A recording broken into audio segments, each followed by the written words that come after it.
Hello, everybody. I don't know why I always do the eyebrow thing when I'm gonna go say hello. Hello, hello. Um, don't mind me. I am terribly sorry, but I just realized like how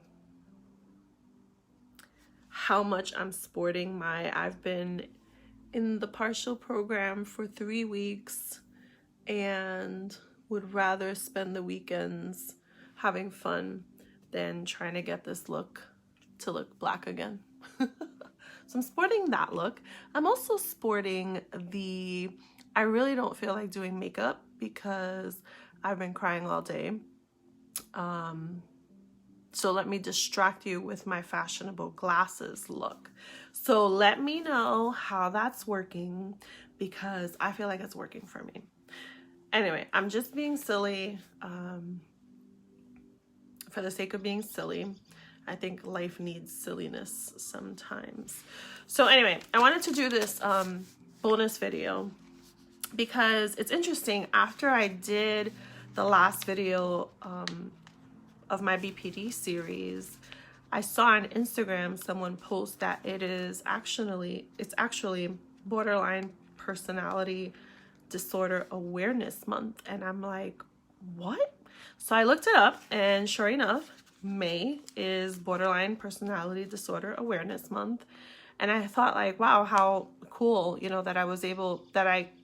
cool that I decided to talk about BPD in a little more detail during the month of May, and I didn't even know it. So I wanted to close out the month of May with this bonus video, and I'm really hoping that if you join and watch the live that you'll have questions about, ask me anything about what it's like living with BPD or any questions related to BPD from my own personal experiences, and I'd be happy to answer them as candidly as possible.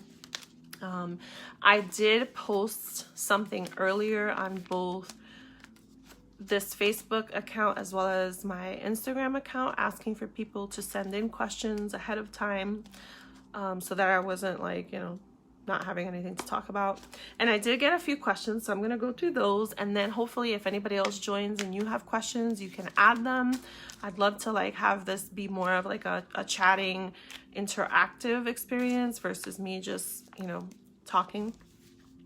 So let me just start with the first question that I got, which reads, what's the hardest thing for you living with BPD?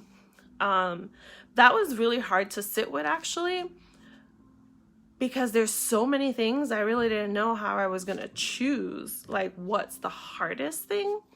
And so I kind of reflected on that most of the day, and what I came up with, let me just look at my notes. I guess the thing I struggle most with BPD is that I have such a strong sense of emotion overwhelm me all day long.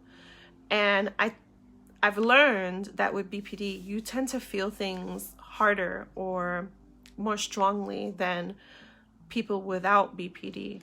And so the way they describe it, or I've heard it described, is like you're walking around with emotional third-degree burns.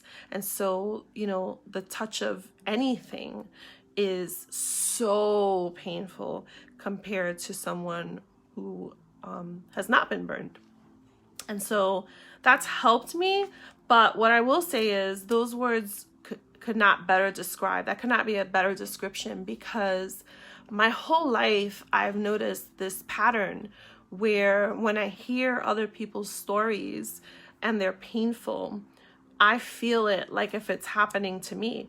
Like I'm literally able to put myself in someone else's shoes when they're talking to me about something painful.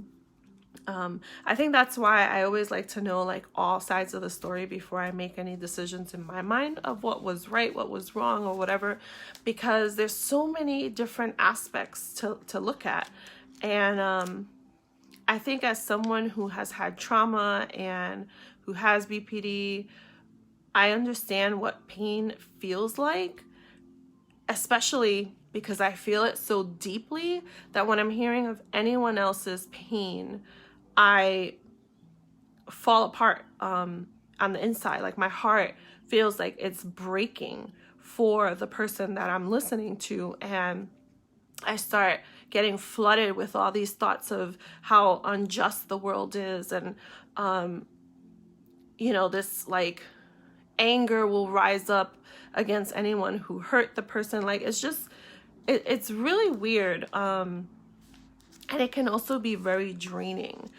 And what ends up happening when I'm in those situations is, because I feel the pain so deeply, I start going into the black and white thinking aspect of BPD. And then I start making judgments in my head like the whole world is bad and everything in it. People are just bad and there's no good. And I start going in that direction because that's what people with BPD tend to do. You have this like extreme thinking, black or white, all or nothing. And as you can imagine, as a Christian, that's been even harder, because when I go down those and like think about those thoughts, I have the conflict of like, no, there is good. Like there's a lot of good on the earth, and it's just a battle between good and evil. And so I think adding the layer of my faith makes it even harder to have BPD. So I would say for me, what I've learned is that when I start going down these "the world is not safe" thoughts, I have to remind myself of all the good. And there's so much good, especially in my life. You know, I have amazing friends and support system, family, people that I have in my network. Like, I'm a very blessed person, and some of these people do incredible things behind the scenes or out in the open, and it's so inspirational. And I've learned a lot from many people. So I have this evidence that there's plenty of good in the world. And then I have the evidence of Christ, you know, Jesus. God is good. So again, I think that's the one thing that's the hardest for me, is managing all these thoughts with this condition, and also living out my life with my Christian values. I hope I didn't ramble. So the second question that came in is, how did you deal with the diagnosis? And then actually, okay, how did you deal with the diagnosis? And again, if you're watching and you have any questions about what life is like with BPD, please ask. I would love to answer them, even if you're watching the replay. So how did I deal with the diagnosis? I think at first I was really confused, because for so many years I've been seeking treatment. So it wasn't like it was the first time I was seeking treatment. It's just that treatment never worked in the past. And so this is why I thought that I was like, there was something wrong with me as a person, as a human. Things would never get better, because I was seeking treatment, and when treatment wouldn't work, I would give up. And I kind of went through this cycle for 20 plus years. So when I heard this diagnosis, I was confused, because I didn't understand why.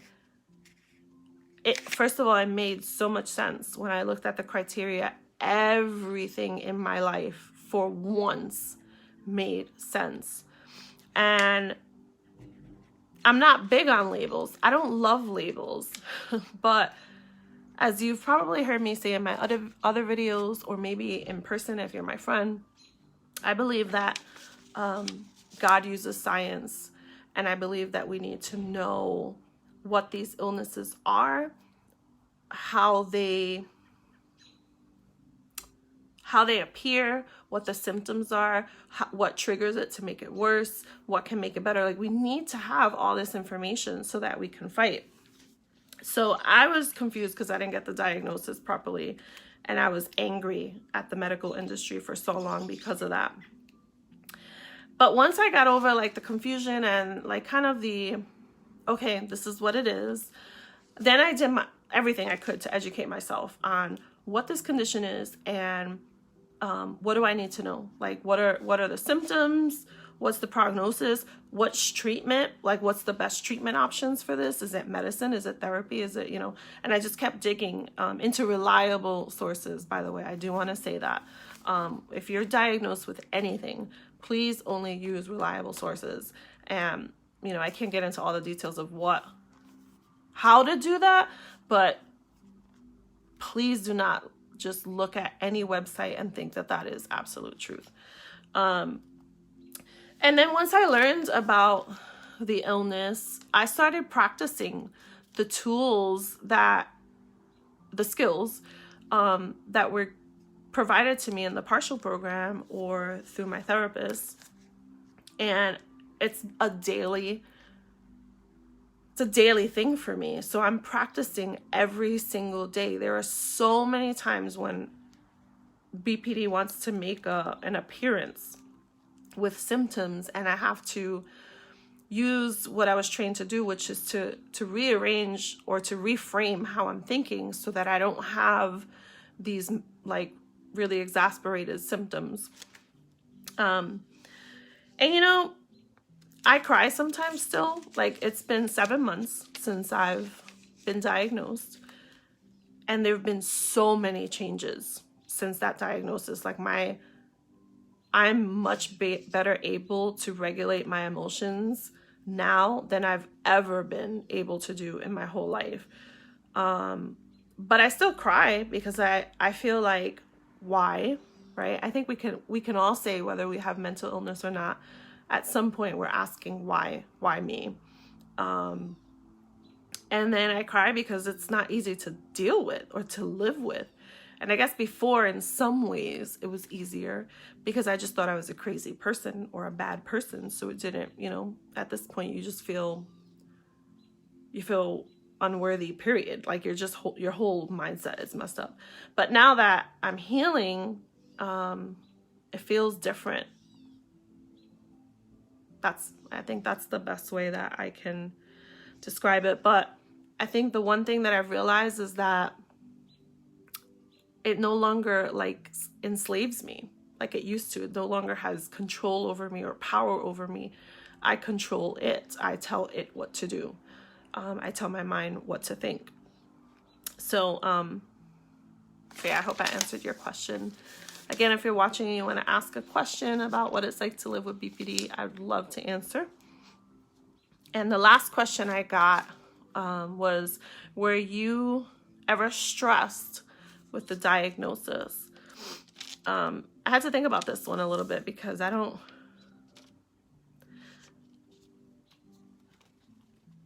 know that I ever really processed that until this question came about. So I think the answer for me is yes and no, right? Stress, yes, because it's like, okay, now what? What do we do? Is this curable? Am I going to have this the rest of my life? Am I always going to have to be managing symptoms? And then it stressed me out because it just brought up a lot of regrettable decisions and behaviors in my life that I'm like, oh, well, that's where that comes from. Like, that makes total sense. So stress, yes, in that aspect, but then no. And I feel more a stronger no than a yes. And it's because I finally had answers. And, if you follow any of my other videos, like, I felt like the most terrible person in the world for many, many years. No matter how many people told me that I was a good person, or I had a good heart, or I was compassionate, and all the lovely words, I just never believed it about myself because I knew that I would have like outbursts and unregulated emotions and thoughts that didn't really make sense sometimes, or were just too exaggerated, or whatever you want to call it. So it relieved so much for me, I think. And I also say no because I heard this once from someone and I was so inspired by it. In combat, it's important to know your enemy. And it's important to know everything about your enemy. What their patterns are, what they're about, what their weaknesses are, how to fight to win. Because nobody's ever fighting to lose. You're fighting to win. And so the way I look at BPD is an illness, and an illness to my body is an enemy. And so now that I know pretty much everything I need to know about this enemy, I'm better prepared to fight. And I'm definitely more prepared to win. And so I don't feel stressed, because I feel like I see you, I know who you are, I know what you're like, and I know what you're trying to do to me, and I'm not going to let that happen anymore. I'm going to hold my thoughts captive. For the first time, I understand what that verse in the Bible means. I'm going to hold my thoughts captive, and you are no longer going to have control over the decisions I make in life or over my actions. And, you know, I may be looking like this and you may probably see, like, if you know me well, you probably see I look like I've cried at least 3 times a day. But this journey has been one of the best journeys of my life, because while there's pain, there's also been so many victories that it is impossible to tell you about all of them. Seriously, it is. And unlike my past situations, this pain that's being produced is good. It's turning out good. There's change. There's fruit. I keep saying this year is reaping season, and I'm seeing that in my personal life and in my personal relationships. So in my opinion, although it's produced pain, it's also produced so much glory to God, first and foremost, and just such a difference in my life that I wouldn't change it. So that's a lot. I'm thanking anyone who stuck around. I don't know, what are your thoughts? Like, I would love to hear from you. You know, anything that I said that maybe touched you or made you think of something, I would really love to hear from you. So I'm actually going to stay quiet for 30 seconds, and it's going to pain my life, but I'll give you a couple of seconds to send something in. Starting now, I'm going to make weird faces.